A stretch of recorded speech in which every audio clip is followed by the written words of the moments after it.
Hello, this is Dr. Pierre Milo speaking, narrating my book, Rising from the Ashes of Loss, My Voyage Through Grief, available at Amazon.com.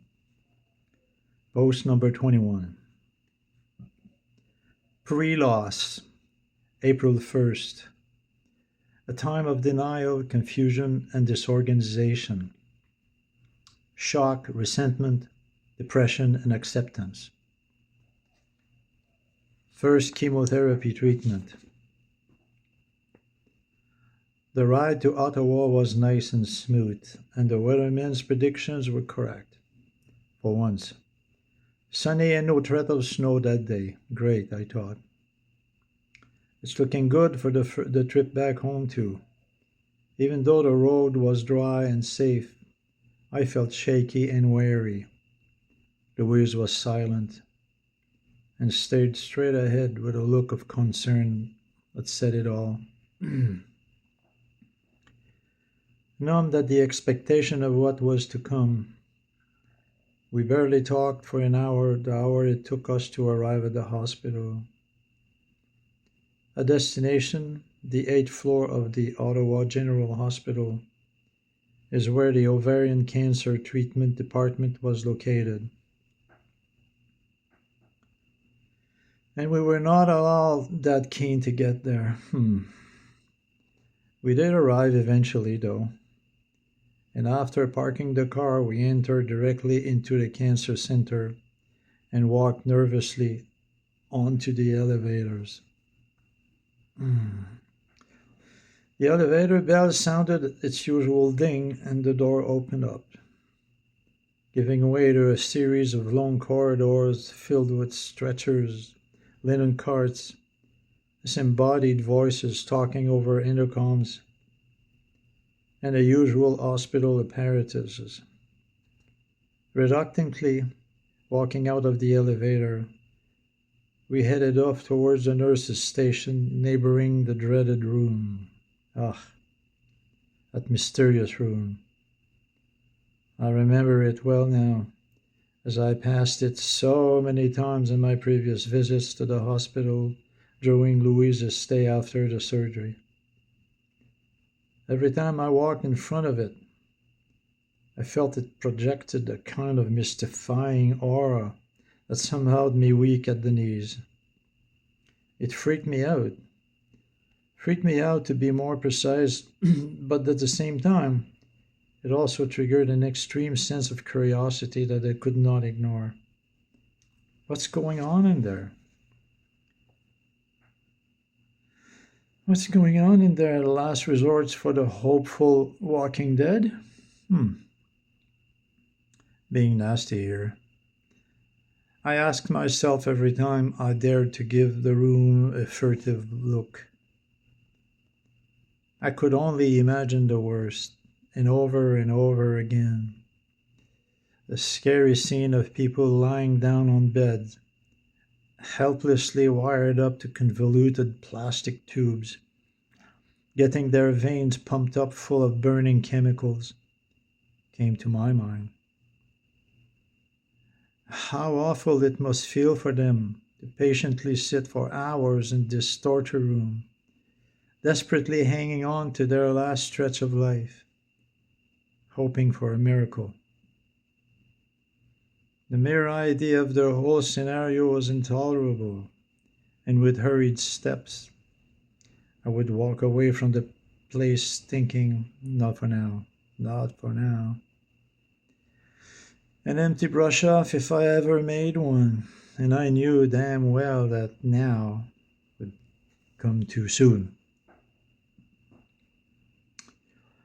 Back from my little mental escapade, I came to grips with the hard fact that Louise was there now, and this time in space, waiting her turn to get fueled up with the toxic poison.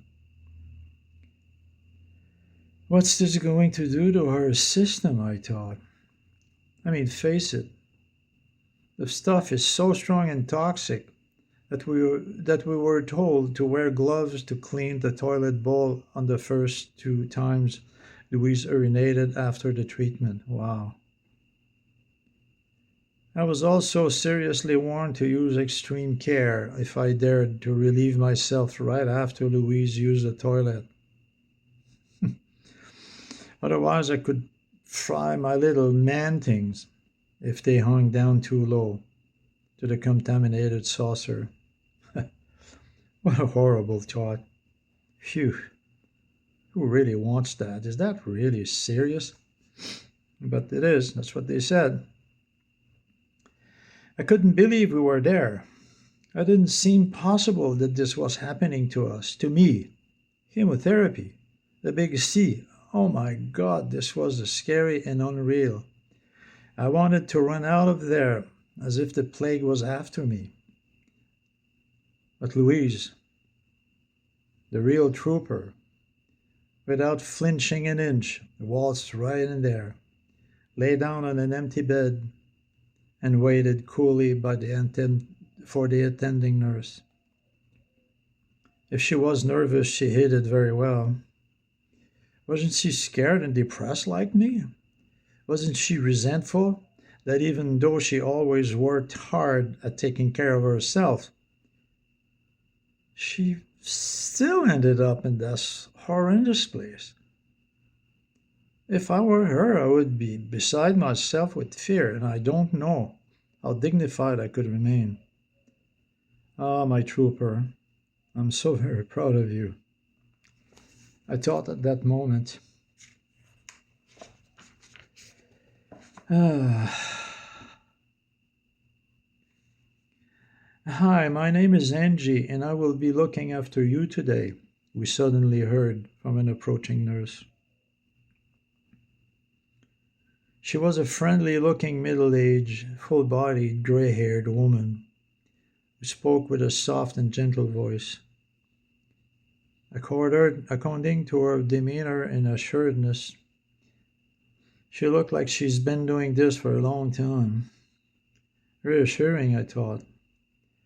After briefing Louise on what was to come and requesting that she fills out a bunch of forms,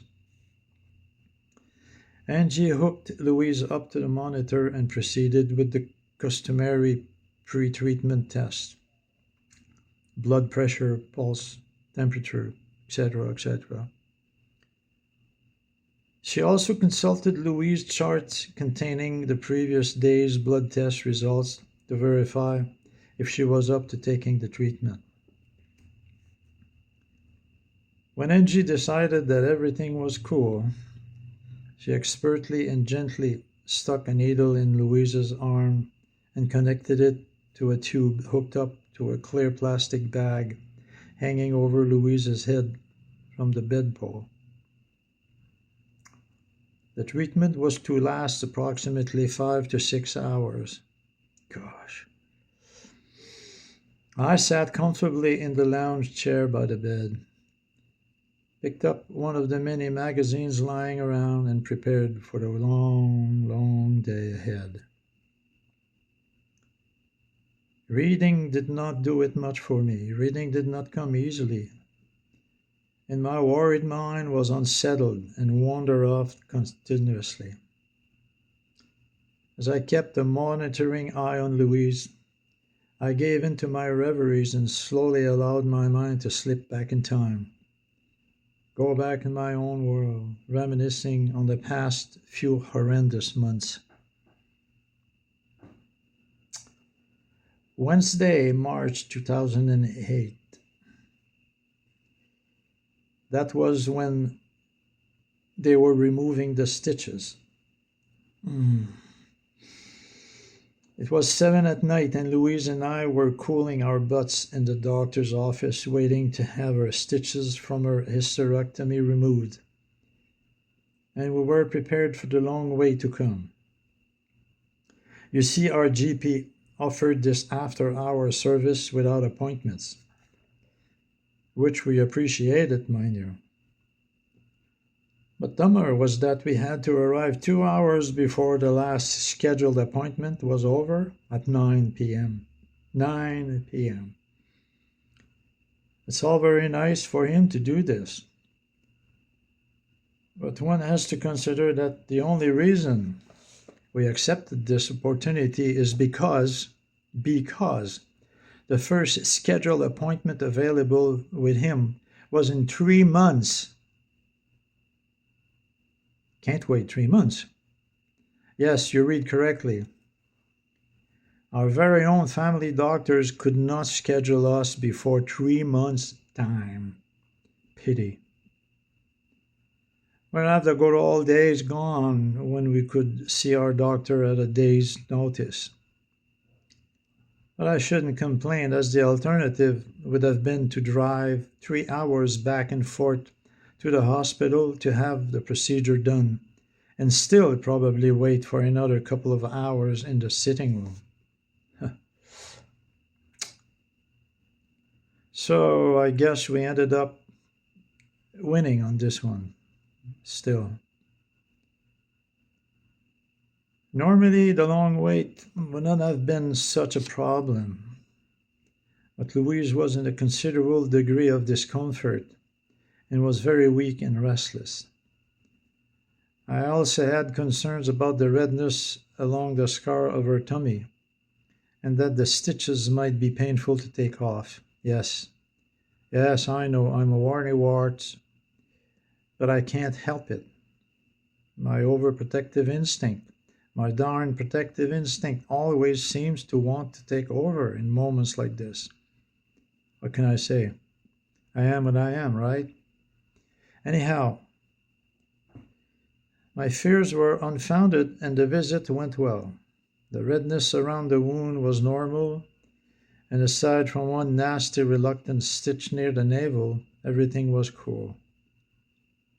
As we walked out of the doctor's office, the good news we had just received caused me to reflect for a short moment on her body's miraculous abilities to recover from tragedy. Yes, indeed, tragic was the only word I could use to describe the horrendous 2 weeks that Louise went through following her surgery.